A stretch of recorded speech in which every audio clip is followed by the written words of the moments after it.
naik sampai atas bumbung kereta ha. Oi. Hari ni kalau korang nak tahu dekat SS Maju ada satu benda yang sangat luar biasa. Kau tengok kemeriahan di SS Maju. Diorang buat harga betul-betul kau punya kali ni. Dia punya harga memang sangat luar biasa. Bang, meriah bang hari ni? Meriah, celokos. Ya ilah, kau tengok rak-rak ni berapa ringgit ni. Memang betul-betul nak clearance sale lah. Tengok orang berpusu-pusu.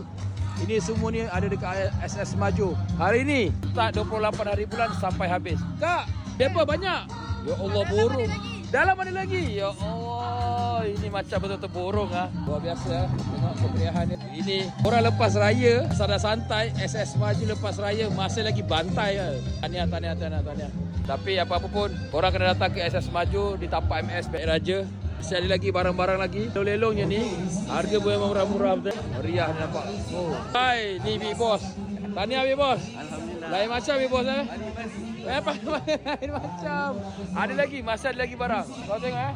Dia punya harga pada 3,000 jadi 2,000. Ini semua barang-barang lelong. Ini semua dah habis dah. Sold out dah.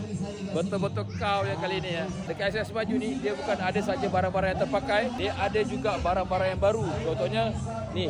Ini adalah set-set baru yang minimalis. Ini pun diorang buang harga je. Bukan buang harga lah, offer lah. Tengok daripada 7,5 jadi 6,5. Daripada 4,5 jadi 3,5. Ini semua harga dah diskaun. Kalau korang tahu set-set macam ni, kalau dekat tempat lain, aku rasa lebih kurang dalam 4,000 lebih, 5,000. Ni tengok. Serius guys. Ini offer yang ada dekat SS Maju kali ni. Memang banyak pilihan lah. Set katil, tilam. Lambat habis. Tahniah SS Maju.